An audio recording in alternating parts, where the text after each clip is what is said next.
Continuando con la práctica habitual del ciclo, pasamos a una segunda parte dedicada a glosar una de las piezas que se muestran en la exposición, y para ello está hoy con nosotros José María Moreno Martín, que es el jefe de la sección de cartografía y de instrumentos náuticos y científicos del Museo Naval de Madrid. Es licenciado en Filosofía y Letras, especialidad de Geografía e Historia de la Universidad Autónoma de Madrid. Comenzó trabajando en la Biblioteca Nacional, pues ya en 1999 pasó al Museo Naval, donde desde 2005 es el encargado de la sección de cartografía y desde 2016 también de la de instrumentos científicos.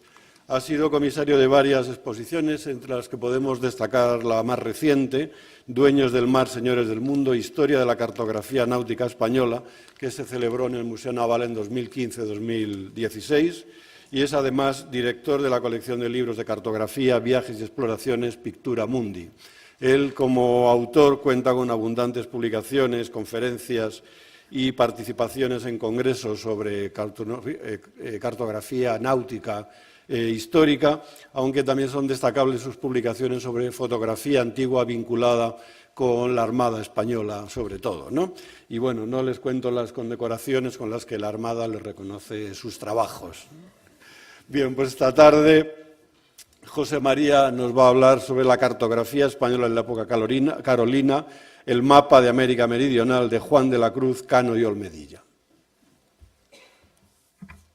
Buenas tardes, muchas gracias por esa generosa presentación. Me gustaría comenzar agradeciendo al director del Museo Arqueológico Nacional, Andrés Carretero, la acogida en su casa para este ciclo de conferencias. También quiero dar las gracias a Acción Cultural Española, más concretamente a Mercedes Serrano, por su estupenda gestión siempre, y al comisario de la exposición, el profesor Miguel Luque, por su amable invitación para estar aquí esta tarde.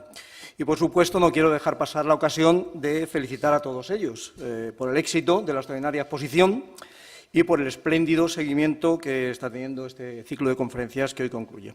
Y a todos ustedes, por supuesto, muchísimas gracias por regalarme su tiempo y su atención durante unos minutos. Como continuación a la magnífica conferencia de Miguel y al hilo de sus palabras, como queriéndole dar la razón, decía el historiador y estudioso infatigable Cesario Fernández Duro, allá por los últimos años del siglo XIX, en su obra sobre la Armada Española, algo así: imposible sería, con los datos reunidos hasta el presente, formar catálogo de los mapas americanos trazados en el reinado de Carlos III. Aquí apuntaré los más notables, los de sobresaliente notoriedad, entre los que merece antelación el de don Juan de la Cruz, Cano y Olmedilla de la América Meridional, grabado en Madrid en 8 hojas el año de 1775. Y añadía como colofón, verdadero monumento geográfico de historia, triste para el autor. No pretendo adelantarme a los acontecimientos, por lo que, si tiene un poco de paciencia, poco a poco iremos descubriendo el porqué de este comentario final. Ciertamente, entregarse a la compilación de la enorme cantidad de cartografía generada durante el reinado de Carlos III fue siempre un empeño titánico. Sin embargo, si como Fernández Duro nos referimos específicamente a la cartografía americana, para comenzar a hablar sobre este mapa hemos de retroceder en el tiempo, porque la historia del mapa de Juan de la Cruz, Cano y Olmedilla no comienza en el siglo XVIII, sino algunos siglos atrás, o para ser más precisos, en el año 1494, en el que españoles y portugueses se repartieron el mundo conocido y por conocer mediante la firma de un tratado de demarcación, el de Tordesillas, que a duras penas se respetó en la práctica, como vamos a ver. El mapa de Juan de la Cruz conviene contemplarlo desde 3 vertientes: la científica, la artística y la política, que fue, como vamos a ver, la que más pesó de las 3 en su historia. Y es que, para bien o para mal, la importancia de la obra, aparte de su incuestionable calidad científica y artística, radica en el papel que la historia le otorgó en el conflicto de los límites en América del Sur entre España y Portugal.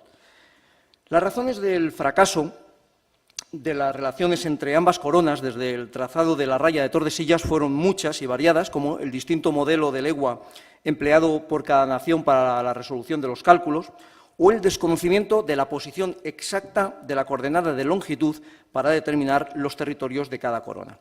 Todo ello llevó a continuas disputas y litigios entre España y Portugal que se prolongaron a lo largo de los siglos, y aunque se sucedieron los tratados, los portugueses progresivamente comenzaron su expansión en América ignorando la autoridad de la línea de Tordesillas, de forma que cada vez iba apareciendo más al oeste en sus mapas.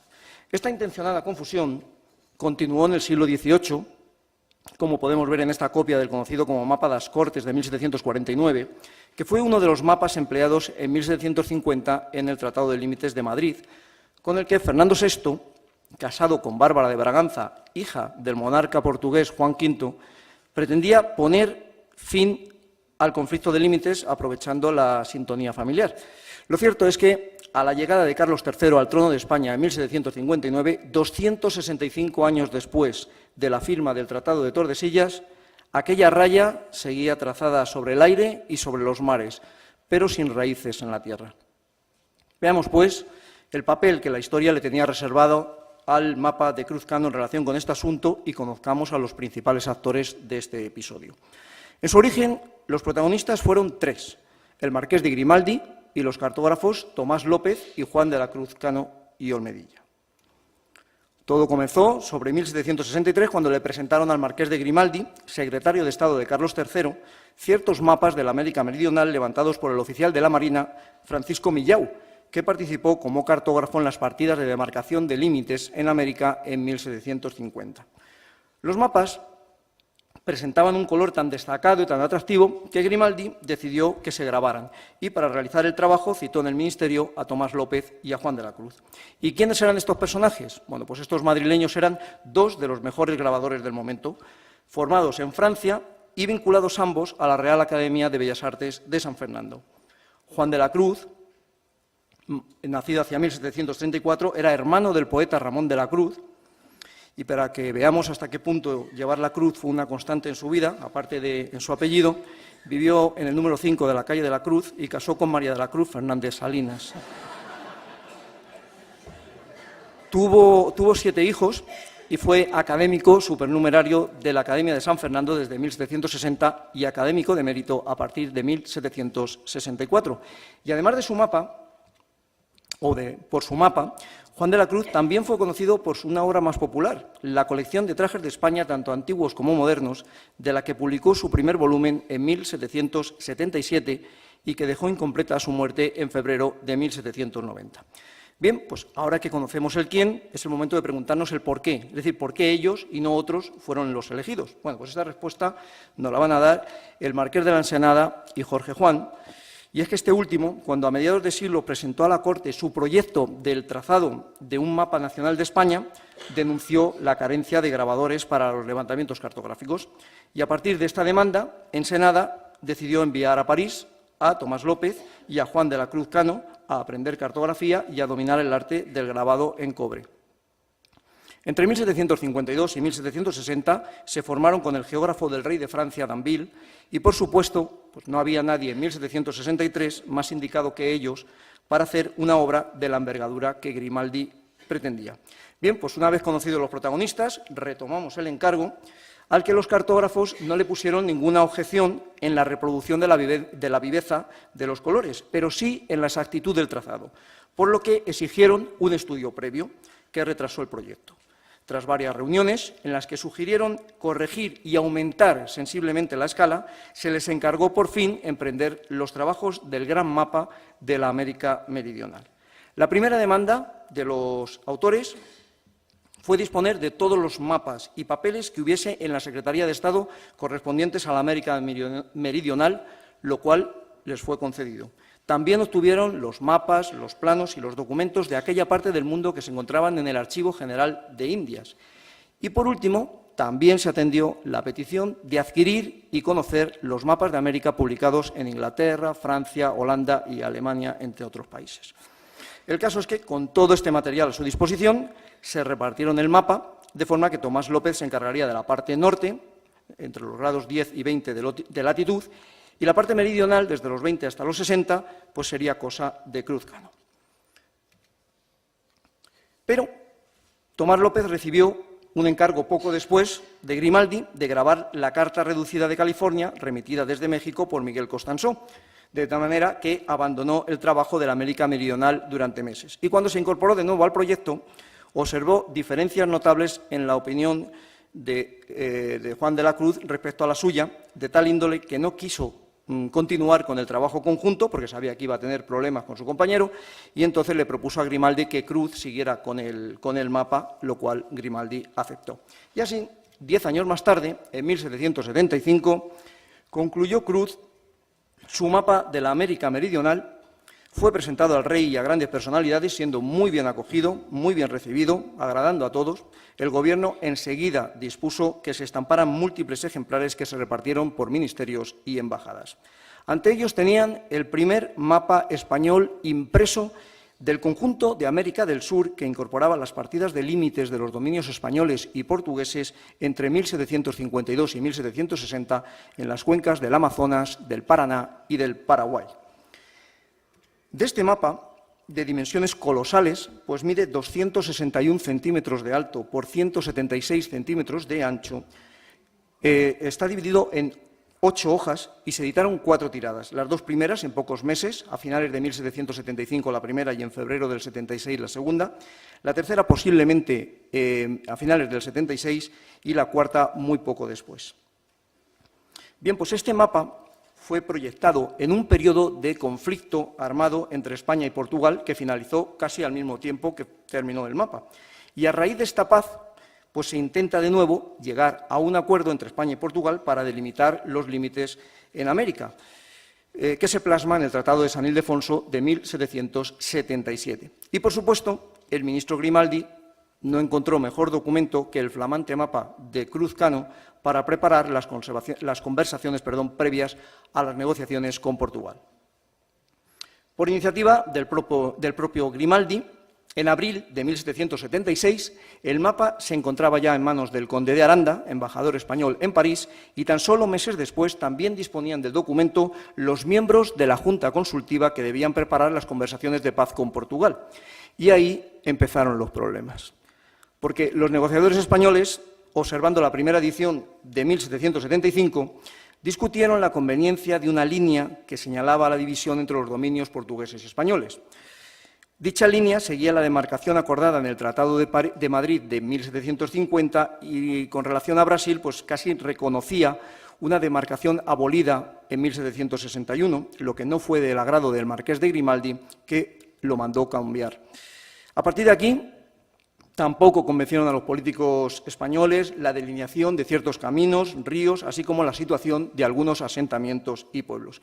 Y tal como hasta entonces desearon la conclusión del mapa, lo admiraron y tiraron gran cantidad de copias, ahora bien hubieran querido que no hubiese existido nunca. Así, de la publicidad se pasó al sigilo y del entusiasmo a la negación. El Gobierno español determinó desacreditar el mapa, alegando poca exactitud en su trazado y siempre ocultando que los límites eran su defecto esencial. Se dictaron órdenes para que no se estamparan más ejemplares e incluso se comisionaron agentes para recuperar algunos de los repartidos hasta entonces, mediante compras que no levantaran sospechas, sobre todo porque quien estaba detrás de todo este asunto era el Gobierno de España. El mismísimo conde de Floridablanca alegó múltiples errores en el mapa con el fin de evitar nuevas reimpresiones y en 1789 el Gobierno español depositó las planchas de cobre en la Real Calcografía junto con 151 ejemplares del mapa, con una orden por la que se prohibía la venta de ejemplares debido a la incorrección de las demarcaciones de límites de los dominios españoles en América. Pero ni esta ni otras precauciones tuvieron éxito y el mapa continuó circulando fuera de España e incluso en 1799 William Faden reimprimió el mapa en Londres una vez más, aunque a diferencia de la edición española lo hizo sobre 6 hojas en lugar de sobre 8. Y para que la historia tenga un final medio feliz, bueno, pues voy a hablar de la redención del mapa, ¿no? La lástima es que fue tardía, pues Juan de la Cruz ya había fallecido. Llegó en 1802, gracias a un informe detallado del cartógrafo Francisco Requena, quien dijo sobre él, en la época que el mapa se dio a luz, no pudo hacerse otro más exacto. Requena, aparte de alabar la calidad incuestionable del mapa, argumentó la imposibilidad de perjuicio de los intereses españoles en América, pues la única línea que había trazada era la del meridiano de Tordesillas, que lo que hacía era evidenciar y demostrar las usurpaciones portuguesas en los territorios españoles. Gracias a este informe, se levantaron las restricciones a la circulación del mapa y volvió a distribuirse por ministerios y fue puesto de nuevo a la venta en la Real Calcografía. De ahí que sean múltiples los ejemplares repartidos por nuestras instituciones: Biblioteca Nacional de España, Real Academia de la Historia, Museo de América, Universidad Complutense o Museo Naval, entre otros. Lo que no admite ninguna duda es que estamos ante uno de los mapas más completos y más bellos de América del Sur. Y aunque su historia es la que ha marcado su fama en mayor medida, no debemos pasar por alto su calidad científica y decorativa. El título aparece en su ángulo inferior derecho, en su hoja número 8, en una cartela rica y variada en iconografía y alegorías.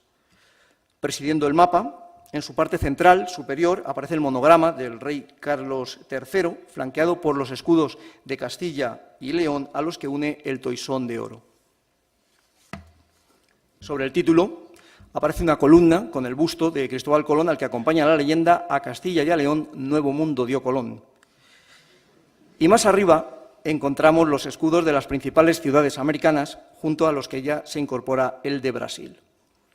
En la primera hoja, el autor inserta el plano del puerto del Callao de Lima, que era la ciudad capital del Reino del Perú, y en la segunda incluye un plano del sitio de la Angostura, donde se estableció el cuartel general en el río Orinoco.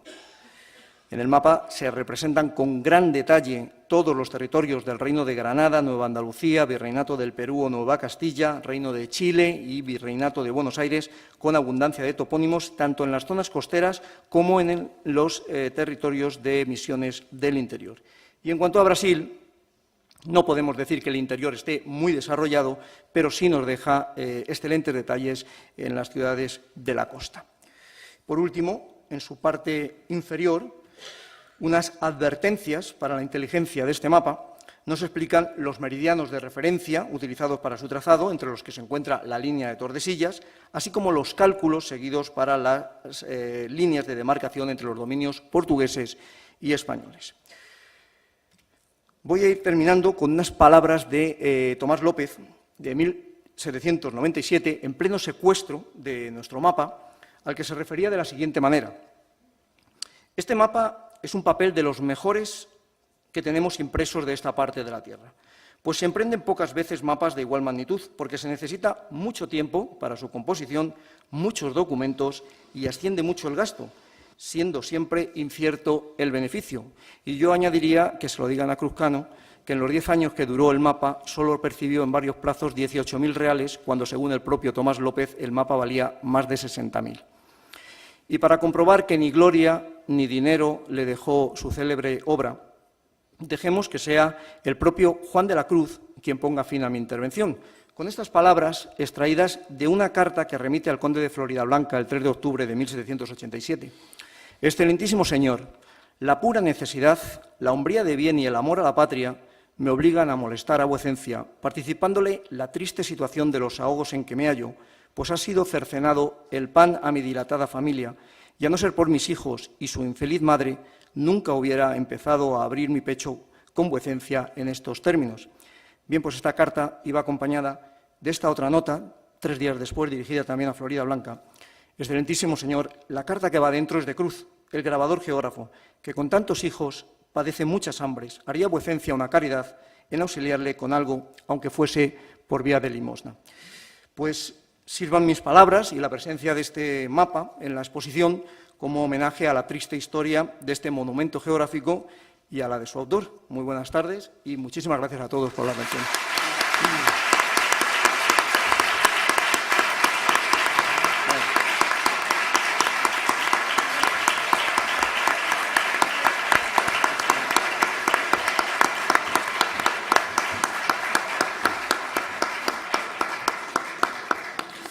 Muy bien. Bueno, muchas gracias, José María.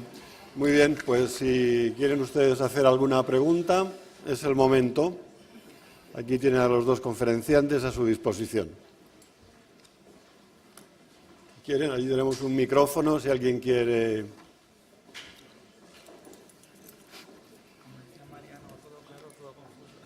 La primera pregunta es siempre la que más cuesta, ¿no? Es verdad.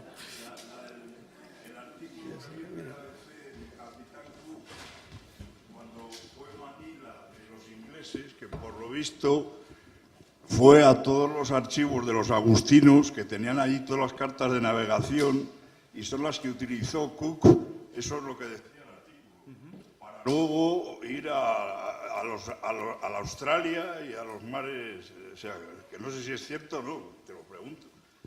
Pues efectivamente, durante la invasión británica de Filipinas, vamos, de Manila concretamente, en 1762, dentro del saqueo de la ciudad de Manila, desaparecieron varios materiales cartográficos muy importantes, entre ellos las planchas del famosísimo mapa de Juan de la Cruz Nicolás de la Cruz Bagay, perdón. Me confundía con otro Cruz. Efectivamente, Nicolás de la Cruz Bagay, que grabó el maravilloso mapa, que hay muy pocos ejemplares precisamente por eso, en su versión completa. Uno de ellos está en la Biblioteca Nacional de España y que es maravilloso para la obra del padre Pedro Murillo Velarde, y las planchas desaparecieron, entre otros muchos materiales procedentes del botín de Manila. Ese material cartográfico desapareció y es verdad que es probable que no hayan, o sea, que se ha desaparecido su rastro. Yo tengo mis sospechas, porque es un tema al que me ha interesado, más o menos por dónde pueden andar, pero eso ahora no lo... ahora no vamos a decirlo. Pero sí, no por nada, sino porque todavía no tengo la certeza absoluta, pero sí es verdad que yo creo que no desaparecieron y que sirvieron para alguna cartografía posterior hecha en Inglaterra. Eso sí es real, vaya. La parte ya si el capitán Cook o no utilizó ese material, yo ahí no le podría ayudar en esa parte porque no lo he investigado, pero sí en la primera parte del saqueo. Entre otras muchas cosas se llevaron esas planchas y más material.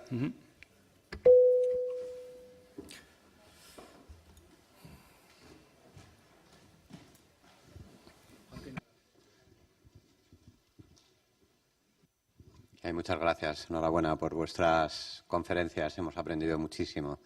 Quería preguntar un poco por la contradicción un poco que hay entre una intervención y la otra. Es verdad que dan ganas de reivindicar la ciencia española y la ilustración española y seguramente no tiene nada que envidiar a otros contextos culturales.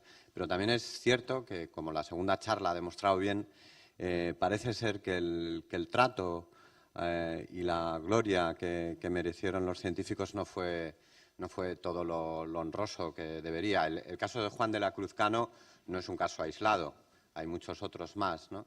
Entonces quería escucharos un poco. Yo sé que es difícil hacer un juicio sumario sobre el pasado, pero precisamente lo que necesitamos es un esfuerzo por matizar las afirmaciones taxativas, como que tuvimos una ciencia comparable a la francesa o a la inglesa, y sin embargo la historia está llena de casos que muestran el maltrato sistemático a los científicos, la falta de continuidad de los proyectos, etcétera.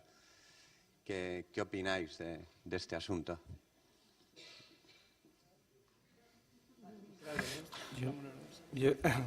Bueno, es que en este caso efectivamente es así y tú conoces bien que posiblemente el ejemplo más claro de esto que estás diciendo es precisamente la expedición Malaspina, ¿no? El regreso de la expedición Malaspina con toda la cantidad de documentación que bueno, pues se secuestró durante muchísimo tiempo y que yo creo que siempre la valoramos y la calificamos como la empresa más importante del siglo XVIII, digamos, que compendia todo lo llegado hasta entonces, y hasta eso mismo, ¿no? Bueno, pues todo se secuestra todo lo que es la ciencia y se deja atrás, digamos, ¿no? Como dices muy bien, efectivamente, aterrizando en el caso concreto de algunas de las expediciones, yo personalmente pienso que y es una opinión personal ya, que la aplicación de ciertas posturas políticas a los resultados de la investigación, o sea, que lo político primaba sobre lo científico. Entonces, por mucho deseo y por mucho fomento en algunos momentos de la ciencia o de creación de academias, etcétera, y de formación de los propios cuadros que estaban, por ejemplo, en el ejército, la marina o la milicia, realmente sobre todos esos resultados primaba el contenido político y lo político estaba por delante de lo científico. Entonces, si lo científico, como en este caso de Juan de la Cruz Cano, que desde luego es un ejemplo para paradigmático, o el propio de Malaspina, colisionaba con algún interés político, evidentemente lo segundo primaba sobre lo primero. Entonces, yo creo que por eso las expediciones tienen, yo las defino a veces como holísticas, tienen una función o un objetivo prioritario o varios objetivos prioritarios, pero después a esos objetivos se les añaden otros que fundamentalmente son estratégicos y económicos en diferentes medidas. Y eso al final pesa mucho más que la parte científica, ¿no? Luego la aplicación también en algunos casos del secreto de Estado sobre la cartografía, como acabamos de ver, ¿no? Entonces, yo creo que como son expediciones que son algo más que científicas, tienen otros componentes, yo creo que ahí está la clave para entender por qué a veces la corona y los agentes de la corona actuaban de esa manera. Es mi impresión, haciéndolo sobre una cosa muy general. Evidentemente, si luego entrásemos en cada una de ellas, como tú conoces, has estudiado muy bien, la expedición Malaspina, pues es otro ejemplo también de personaje como el caso de Cruzcano, que bueno, ha sido reivindicado con posterioridad, pero en su momento pues no tuvo ese reconocimiento, ¿no? Es lo que te podría decir. No, a ti, gracias.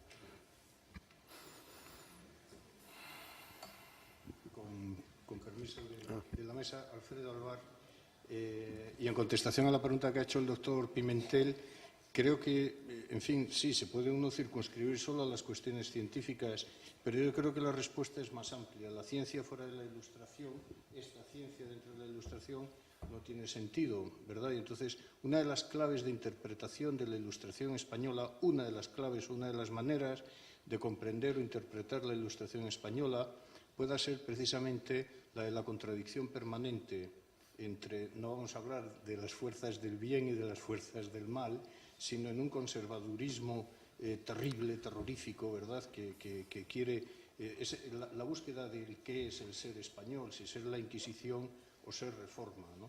Y yo creo que esta es la gran tragedia, esta es la tragedia de la España de la segunda mitad, por lo menos de la segunda mitad del siglo XVIII, que es la contradicción ideológica permanente que no llega a resolverse por la invasión francesa, ¿no?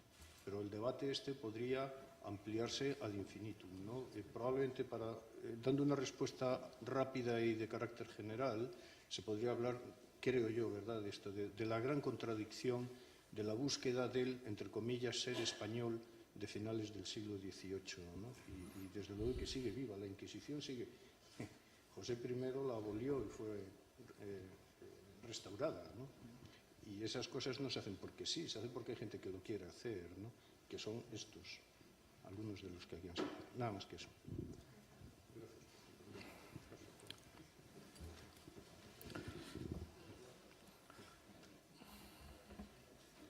¿Alguna otra pregunta, intervención? Muy bien, pues muchas gracias a todos. Gracias por su fidelidad y les esperamos en otras muchas de las actividades del Museo Arqueológico Nacional.